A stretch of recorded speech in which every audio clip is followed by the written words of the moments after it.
Let's go! The Photoshop short keys which can save our time. So press simple L, we can select lasso tool, and press simple V,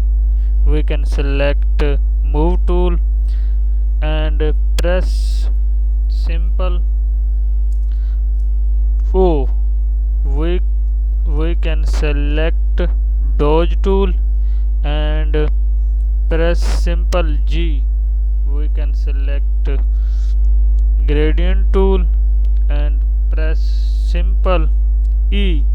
we can select eraser tool, and press simple to T, so we can select text tool, and press simple P,